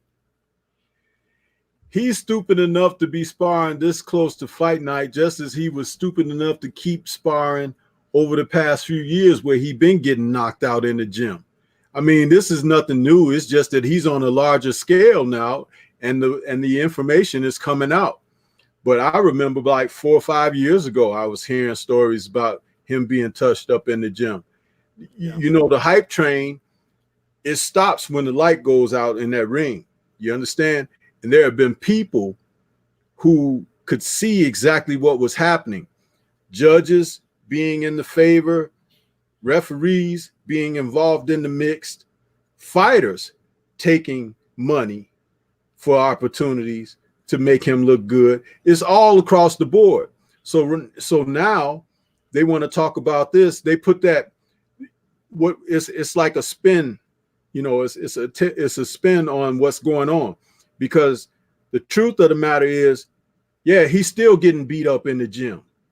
But why don't they just put out, you know, information that's the opposite of that as well? Because now it's like if they put that out and work that hard to get that information out there, you know, rumor has it this, rumor has it that. But somewhere in that rumor is the fact, right? What's the most tangible fact that you could attach to this? He getting his ass whooped in the gym. That's what it is, because you ain't never really heard him whooping somebody's ass in the gym. Huh? Not even fighters who have gone to work with him in camps or whatever, word come around, yeah, Joshua, he's all right. That guy got something going. No, you ain't heard that. You ain't heard that talk. So why would you believe that all of a sudden they want to say things because they're trying to sell the fight? The fight sells itself simply on the fact that he got his ass whooped in front of us the first time, and we want to see it again, huh? So we can get on to bigger and better business. But at the end of the day, all of this that they're saying, it don't amount to a hill of beans, because once he starts getting hit upside his head again, it's going to be a replay. It's going to go right back to what happened before. He didn't know what to do then. He's not going to know what to do now. The only loophole in all of this is, does Andy Ruiz Jr. really want to be champion of the world? We don't know that. We'll see that on his efforts. We think he does because he fights. You know, he's not a guy to lay down. But sometimes a person can just get a little content. You know, I climbed to the top, but I don't want to necessarily stand on the roof. You understand? That can happen. But as far as AJ, this guy is ready to be tucked in and say goodnight. You know, turn the light out, Andy Ruiz Jr. Turn the light out on him. I want to follow up with this. So, from the projection, he provided 60% chance of Andy Ruiz winning, 40% chance of Joshua winning. This is based off of, just kind of break it down for us. Well, how did he come up with this number? 60-40 because he should be favored how he won. Okay. The fact that when he fought Joshua in the first fight, he took it on the chin. One of the best shots that Joshua could throw at him. He went down, gathered himself, got up, won the fight, became world champion. That does something for a guy. That elevates him. That immediately takes him off of being 50-50 because he bested him. Okay. Now, Joshua went down several times, but that last time when he spit that mouthpiece on the canvas, rather than get back up, finish that round out, go over to his corner, try to get some instructions on what to do to come back out and go back after this guy, because you're in shape. You had training camp. How long was he training? For 4 months or something? Ridiculous amount of time for him. He's always in the gym, right? So he, instead of doing that, he elected to spit the mouthpiece out, get up, turn his back to the ref, which is automatic, I surrender, okay, resignation. He walks over to the corner. He never looked over at Andy Ruiz Jr., never looked at him. He looked at the ref. He looked over in his corner. He was like, save me, please, somebody, okay? So resignation. He don't want it. He don't want it no more. He's in a position right now because Mr. Hearn told him, you're going to get your black ass out there and fight again because I got to make this money back and I want them belts. He didn't want it. He didn't want to go back out there. You can see him. You can see it in his eyes. You can see how he talks now. He's all over the place. He should probably have a straitjacket on and be in a padded room. The man ain't ready. Okay? So the reason that it's close like that is because the factor of whether or not Andy Ruiz wants to be champion. We won't know until he performs. There have been plenty of one-hit wonders in life, okay? But you don't know until a person is tested under that microscope. He was in the fight to be a winner, but does he want to maintain? See, we're in an era where the title can change hands almost every other night, except for you if you're on that WBC side of things, right? But every once in a while, a person you don't think and expect can step up to the plate and show a type of fortitude that the other man just don't have. Some people are just happy to be invited to the dance. Other people want to turn the mother out. You understand? So when you look at Andy Ruiz's performance in the first fight, after the initial knockdown that he suffered, when he got up, each and every time in the rest of the fight till the fight ended, when AJ would tag him a good shot or hit, he would open up on his ass. And when people were saying, well, he never recovered from the first knockdown, AJ. No, he never recovered from a guy who fought back. Anytime he tried to lay some real heavy fire on Ruiz, Ruiz answered that shit with his own fire, a volley of shots. He was throwing punches and combinations and bunches. He was throwing like 8-9 punches to AJ's 1 or 2. You understand? That shit ain't gonna change overnight either. This is what it is. It's about what he brought out. I remember, when Evander Holyfield was champion, and ironically, Evander sparred Andy Ruiz in the gym and spoke highly of him, saying, hey, I'm 46, he 19. He's like, I can't get away from the guy. And he said, Holyfield said, hey, that's when I knew I had to get out the sport. He's like, because if I can't get away from a guy like this, he got those fast hands. He's like, other fighters out there that's hungry and everything, this is what they're going to do to me. But Evander was the type of fighter. You could box him and you can go the distance. But you try to knock Evander out, he was coming for you. You woke up that warrior inside of him. And then he ready to go toe-to-toe and everything. That's Andy Ruiz. He just got a different physical appearance. Got a happy-go-lucky face. You know, his body is a little, you know, pudgy or whatever. But what's inside, you can't doubt what's inside of him. The only thing you can wait to see is, does he want to sustain it? Sustaining it is everything. And we'll find out on fight night. But that's why I got it 60-40. There we go. And G-Funk, I'm going to take it to you now. Both questions. What do you make of the sparring rumors? Those rumors saying he looked great. Other rumors he don't look so great. Do you make anything out of that? And I'll put it right now on the side, but your thoughts on your projection as well. Well, as far as the sparring goes, I don't know. This always seems to be a thing with Joshua. It's one thing or another. It's the total opposite. Just like how, you know, he's claiming to lose this weight because he wants to be fast or he wants to box, but then I see the gloves off special and he's talking about knocking him out. So it's like, you know, it's always just one side or the other with this guy. It's never consistent. You know, so that's just the way I see it, man. I mean, sparring is sparring. If he's getting dropped in sparring, that's definitely not good. But you know, we don't know for sure if that's true or not. But as far as my projection goes, you see it right there. I have a 70-30 for Andy Ruiz Jr. I just don't see what Joshua can do in one training camp to fix all the problems that I've seen in that first fight. I mean, it could happen, don't get me wrong, because, again, this is heavyweight boxing. And one punch can end the fight. And we know that Joshua does have power. I mean, he's got 21 knockouts on 23 fights, you know. So, you know, we know he can punch. But the thing is this, man. As Stormy B said, Ruiz took his best shots, man, and got back up and kicked his ass. That does something to you, man. That does something to you mentally, especially when you're used to hitting guys and they go down and they don't get up, you know? So when you hit a guy, he goes down, he gets up, and immediately, this is not like 5-6 rounds later. This is the same damn round. He gets up, and he gets blasted with another right hand right after that left hook that dropped him. And I personally think that right hand was harder than that left hook that he landed. And Ruiz took it and was still able to land big shots, countered him on the inside with left hooks, 2 left hooks. The second one is what threw his balance off. And honestly, I don't think he did ever really recover fully.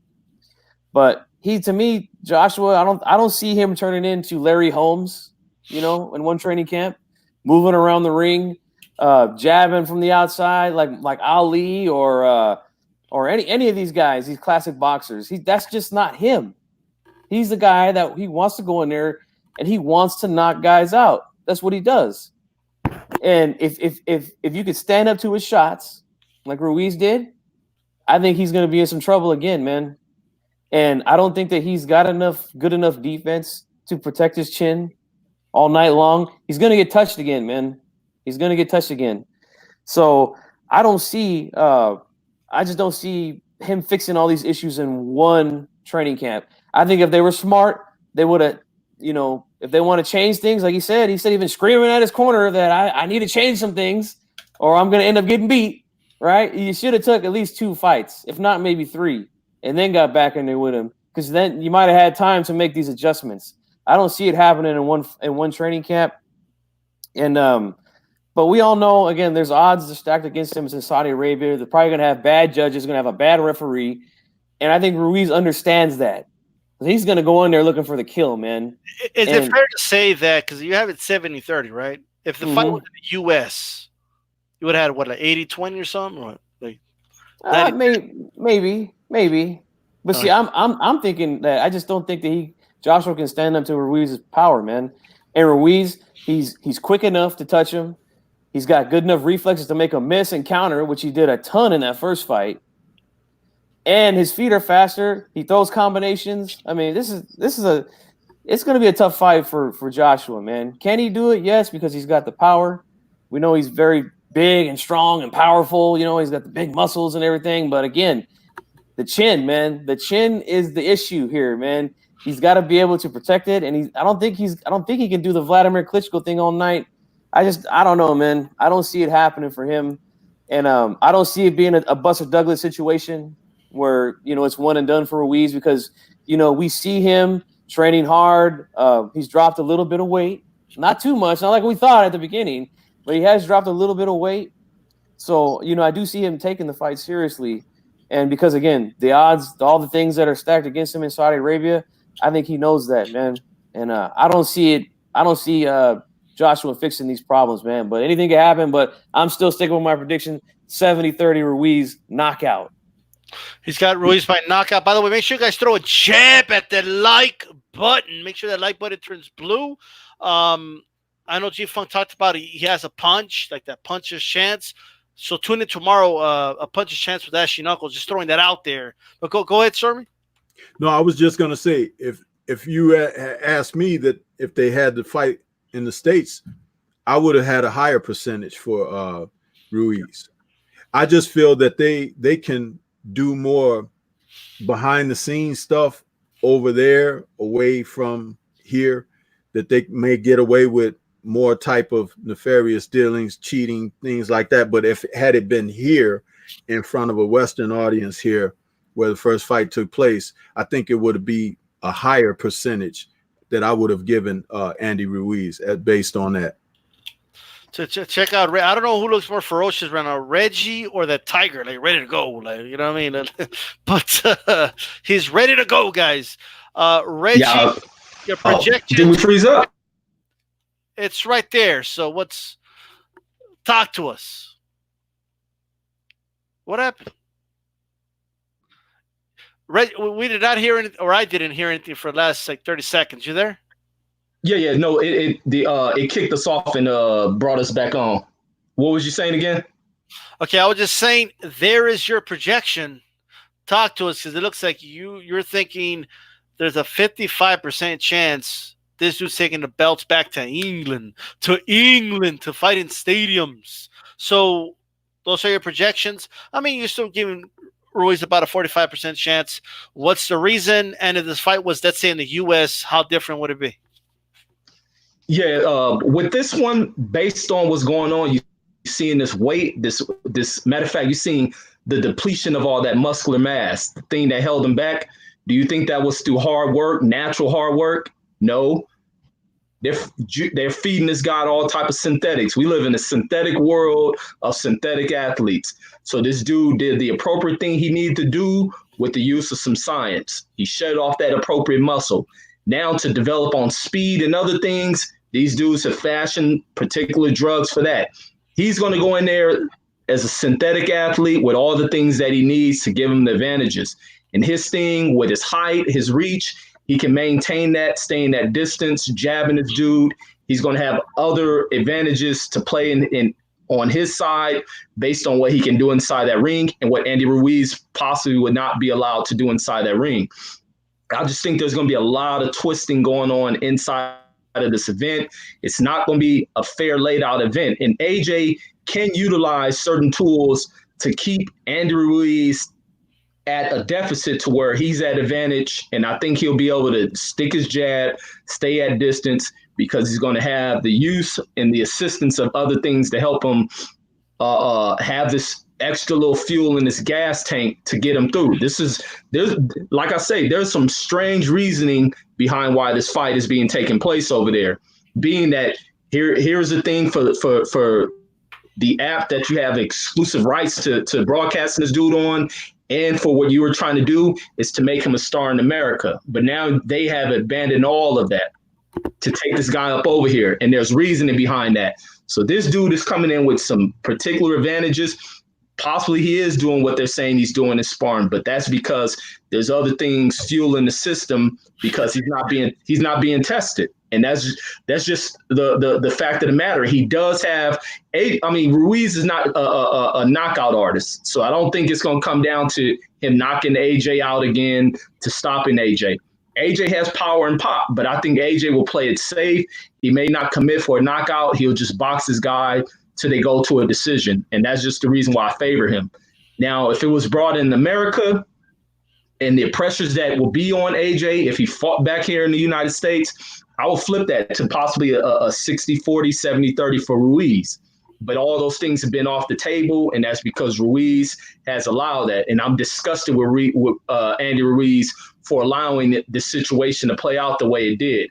He didn't do any power play. He's a champion, but he allowed this thing to happen, and it's going to cost him. He's going to lose. He's losing these titles on Saturday. It looks like he may just lose those titles, maybe. But I don't know, Reggie. I don't know if he's going to win, man. You know what? The one moment I think about when AJ's in that corner, and he looks at his trainer like pleading for help, saying, "What can I do? You know, what is he going to do? What can I do to stop him?" You know what I mean? And they had no answers for him. What punch do I got to look out for, guys? Which one? Like, dude, that is crazy. I haven't heard a world champion fighter say that in a corner. They may have thought that, like, I can't get to this dude, but like to verbally say it like that, like, I don't know what to do. Like, help me out. Like you know, like kind of like the son looking at the father, like, and then the father's like, just go out there and use your jab. Like, you know, like okay, I could have told him that. You know, he should have listened to Lennox, bro. He should have listened to Lennox. He should have dropped McCracken. Okay, I'm not here to bash McCracken, but McCracken's already done all he could do for him, right? But you know, time to let go of the high school coach, bro. You know what I mean? Like, you're a pro already. And shout out to Best Fight the Best, by the way, because he did a video earlier, and he was talking about AJ, the way he just jumped in the rankings, you know. And let me tell you something, bro. There's a reason Andy went in there and just beat this dude's ass. Okay? Like, that wasn't just an accident. Like, you have to wonder, like, would AJ have been a champion if he had to run into an Andy Ruiz, another contender, towards the path to the championship? Okay? This is the problem with today's world, where there's so many titles and all that. You know what I mean? But I feel like this is a guy who has verbally said, I'm still learning. He was a world champion. I'm still learning. He verbally said, I'm going to make Wilder wait to like 2022. Okay? Until I'm ready and prepared and he's older. Like, this is things he's verbally said, right? This dude verbally said, right? They want me to sacrifice my belts to Wilder for $50 million. That's what he said. Like, this is things this dude said. And let me tell you, when he saw Andy Ruiz, he saw a contender he never ran into on his path to the title. He never saw those dudes. Ever. So that's important to know. Yes, but he beat Povetkin. Come on, dude. Povetkin's already been a beat fighter, right? Povetkin went life and death with Marco Huck. Like I remember that fight. That fight was like 10 years ago. That was a war. This dude's been through wars and shit. And Povetkin was actually getting to him, by the way.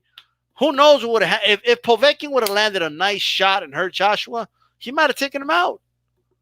He might have taken him out. So that's what I'm looking at, Reggie.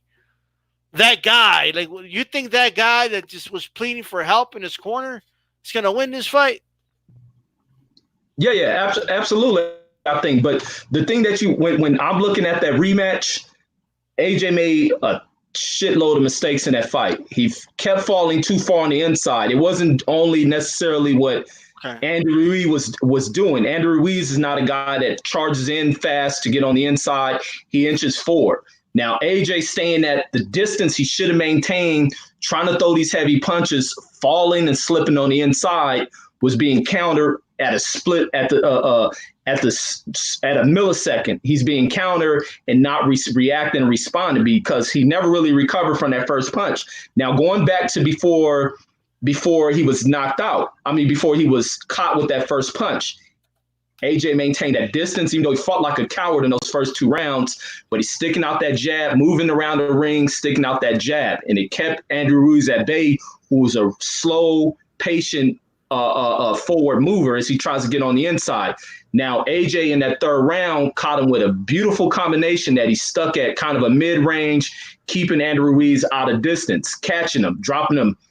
Now, when he got up, the mistake AJ made was coming right on the inside, thinking he was going to finish this guy off, and bam, he got caught on the inside by the faster, quicker puncher, leaving, and also, punches going off too wide, trying to deliver too much power, and leaving himself open against a guy whose punch is going to get there way quicker.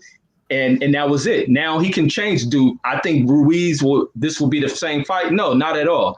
I think maintaining that jab. Now, if AJ abandons that and starts falling too far on the inside, he's a fool. But now what AJ can do is start doing that Klitschko thing, clinching and all that, and he escapes to a decision victory. That's just the way I see it. I don't think, like I said, I think he's a knockout artist. I don't think it's knockout's going to happen.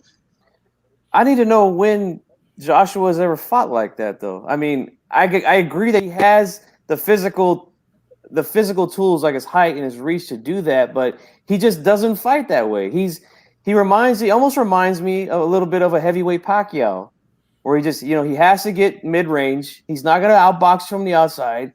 He's not going to beat you from the inside. He likes to be right there in mid-range with you and let his shots go. The problem is he's in there with a guy who's got faster hands that throws better combinations. So, I mean, I don't know, man. I just don't see him.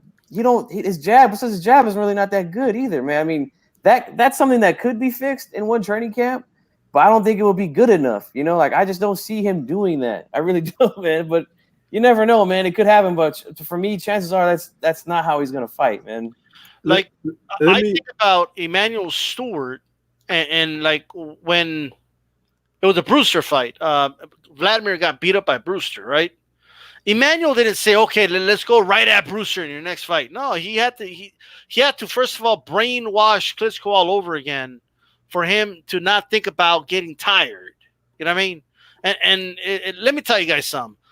If Vladimir Klitschko had Emmanuel Stewart in his corner for that Joshua fight, we're not even talking about Andy Ruiz, Joshua, right now. Okay? He loses that fight. Emmanuel would have told him to go for the kill. Okay? He would have, and he wouldn't be thinking about getting tired. All right, but go ahead, Stormy, and then I'll go with my projection. Yeah.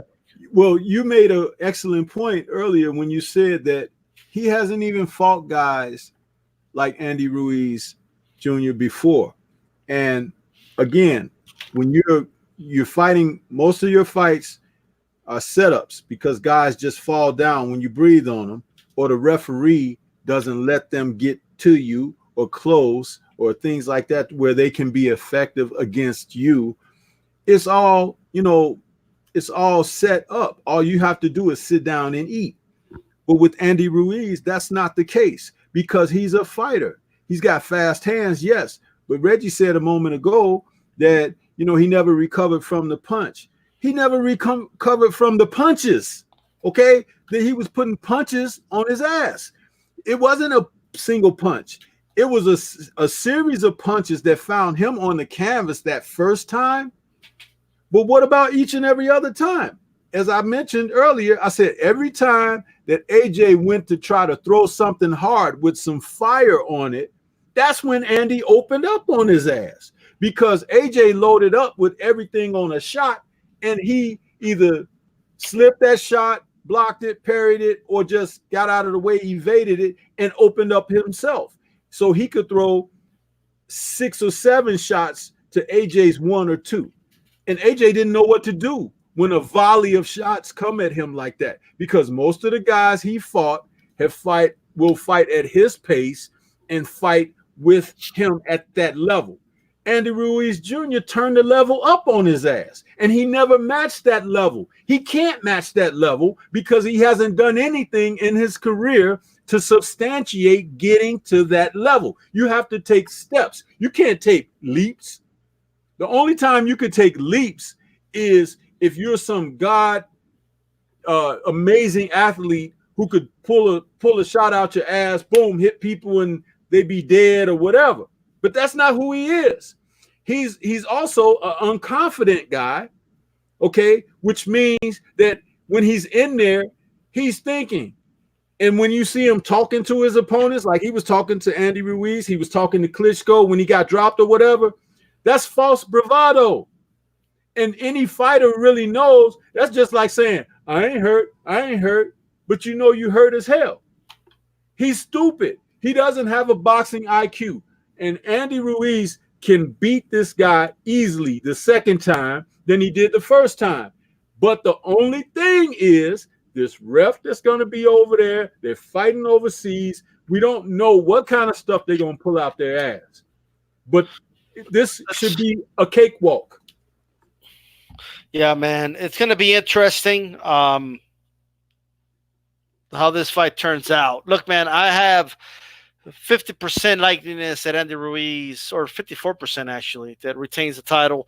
I do have a slight possibility of a draw. Okay, I put it at 4%. The reason for that is because I do foresee a scenario where this fight could be close, or not so much close in terms of the 10-point must system, but where judges can give rounds to Joshua they probably shouldn't win, but it'll be enough to get a draw in there. It is possible. Okay, but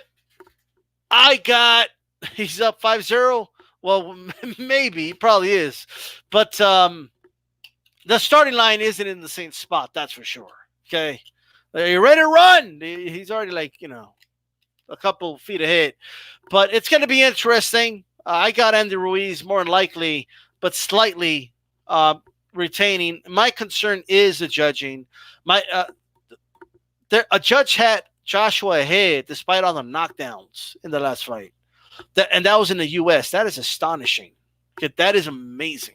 Okay, so I don't know how, and then a ref could change everything, right? If every time they get in close, the ref breaks it up, it might be a long night for Andy Ruiz, right? If every time they get in close, like if it just looks like AJ's trying to hold them, and then they break it up, even not successfully holding them, right? And they try to break it up, that could be a problem, So that's why I got the projections like this. We got one more topic here, okay? We're cooking. It's okay, all right? But check it out. I think the stew, we're kind of working this thing out, but dude, this has to be the lie of the year, okay? Like, I haven't seen a lie this big. And there's actually individuals out there believing this, okay? That supposedly Wilder Ortiz only did 2,500 buys, okay? That has to be the biggest blatant lie I've ever heard, okay? Like, that's reaching. If more than 2,500 people bought a ticket to the fight, worth hundreds of dollars, bought a plane ticket, rented a hotel, and spending money, and got the day off, those days off from work. You really believe that less people than that, okay, bought the pay-per-view from the comfort of their own home? Like, you have to be a special kind of stupid, okay, to believe this nonsense. Now, I don't know what the numbers are. I just don't, okay? I believe it did around 300,000, but I don't know that. I don't know. Okay. But this has to be the stupidest thing I've ever heard, bro. It's ridiculous. 2,500 buys is the dumbest thing. And then here's the thing. The numbers are going to come out, guys. All right. Like, you could tell me all day why they're taking so long and this, that, and the third. All right. This I will say. Every company, it's not like Wilder has or PBC dictate when these numbers are released. No, Fox determines that. Okay. When's the last time you guys seen Fox? I just do I think Spence Porter. That's it. You know what I mean? The way HBO release numbers, Showtime release numbers, all these ESPN, whatever, is different. They decide, right? But these numbers will come out. So going out to town about, $2,500, like, you look stupid. Okay. You're a retard if you think that's the case. What do you think, G-Funk? 2,500 buys. And that's all it sold, apparently. Oh, by the way, and BFTB just said it. It took almost 2 weeks for Spence Porter. Yes. To tally up all the numbers, all the pay-per-view downloads. If you want to be accurate and not just give an estimate, okay, you have to wait. You know? But go ahead, G-Funk. Sorry. Yeah. As soon as I heard that, I just started laughing. I mean, that's the most ridiculous thing I've ever heard. I don't even know who this source is that came out with these numbers. If anybody knows, I would like to see it. But that's ridiculous, man. And if anybody out there, let's just say, again, this is hypothetical because we don't know if this is real or not. But let's just say that is the case, that they did only sell 2,500 pay-per-view. Like, why would you even be happy about that? Like, that's not even a good thing for the sport of boxing. Like that just really shows that you're just not a true fan. If that's something that you want to talk about, but honestly, I think it is BS. These numbers, there's no way I did 2,500 buys. I projected somewhere around 400. I think there was a lot of people interested in it. I think that it being on Fox and them showing it on like NFL shows and stuff like that, promoting the fight, I think it did good numbers, man. I really do. But wow, that's insane, man. I just don't understand that. And if some credible source did report that without actually getting the real numbers, they should just be fired, man, because they're not doing any good for the sport by doing this, man. And you're just jumping on the bandwagon, and it's ridiculous, man. But I don't believe those numbers at all. I really don't. And these guys, you got to look at it from the bigger perspective, If a pay-per-view really did that bad, that's not good for the sport. It's just not. But I don't think that that's the case, though. I really don't. Yeah, I just want to say though, no offense to the boxing voice, but those headlines don't look good, bro. I just want to tell you that right now. I haven't heard the videos or anything like that, but I'm just saying, like you can't possibly look at that and like I get, okay, I'm gonna get viewership. I get all that, but I mean, come on. Like it did a lot more than that, bro. Come on now. Okay, Glazier. Who's this dude? Glazier. Do you know who this guy is, Storm B, man? Glazier.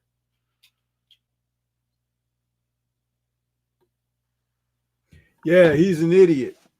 He's one of those people that likes to stir the pot, so to speak, with controversial information. I think he does that with NFL games too or something. Last time I was watching the NFL a couple years back, but he's a moron. He goes out there to say stuff like that for sensationalism's sake, and then he hopes that it catches fire, and nowadays of social media, stuff get out there and people get to talking and gossiping. But he looks like a fool 50% of the time that he does that stuff, and then when he's not doing that stuff, he still looks like a piece of crap and a fool. So I wouldn't listen to anything he had to say. He doesn't even know very much about boxing. You understand? So go sit down. Like, if you're gonna make it up, like 2,500 is a stupid number to pick. Listen, Tyson Fury did just a few thousand more than that, right? Maybe like 3,000-4,000, whatever. His was really low, right? But Deontay Wilder is the man that people are paying to watch. Put people's butts in the seats and fighters' butts on the canvas. So there's no way. No, actually, it's to make it worse, Stormy. So not 250,000. No, I know. You said 2,500. 2,500, bro. The Tyson Fury fight did over 300. Yeah, that's absurd. That's absurd. I was going to open up just laughing, but it's like, you know what? It doesn't even deserve a laugh because it's always to the detriment of trying to detract from what this man is accomplishing in the sport. He's making history, man, with each and every outing. They cannot do anything but try to counter that with all of this foolishness, and he still rises. It's amazing that even that Teddy Atlas now is saying certain things, okay, but as I've always said about Scarface, I wouldn't trust him. You understand? because whatever he's saying, he's playing to a certain narrative that they work on. We've been saying the truth all along about what's happening with Deontay Wilder. He's the best right now. No others test, and that's the way it's going to be for a minute. You know what I mean? So the Glazers and Scarfaces and all them dudes, man, it don't matter what they say. Wait till those final numbers come in, and then people are going to be like, yeah, like the truth is going to come out. It's like that dude that knew he was over, and he still went to the fucking weigh-in. Okay? It's amazing. Reggie, what are your thoughts on this, bro? Man, bunch of idiotic stuff, man. It just true tell of the type of world we live in. We live into where people love to buy in dumbed down type information. We live in a dumbed down society. There's a segment of people who will buy into dumbed down information that makes no damn sense. Hell, someone can get 2,500 views on YouTube, let alone someone who's tracking for the, what is that, kind of like the 24/7, I forget what they call, but kind of the documented, series going into this fight where they're pulling in 2 million views per episode. So that's generating a whole bunch of traffic that's moving over to want to watch his pay-per-views. You're hearing about a guy who's a knockout artist. Of course, more than 2,500 people are going to go watch that. I mean, hell, Leo Santa Cruz probably carried more than 2,500 views when he was fighting. So, I mean, some people just love this. Some people need to be lied to. They love this stupid information because this is what their brains can process. Too many zeros on there will confuse the hell up out of them. So, I don't know. I just don't pay attention to that. When I see fools who put in, kind of trollish stuff, I just push away from it. I don't even know who Glazer is. I don't pay attention to particular people that, spew out dumb stuff, spew out things for shock value, stuff like that. I avoid them, erase them from my mind and memory. I just don't track to it.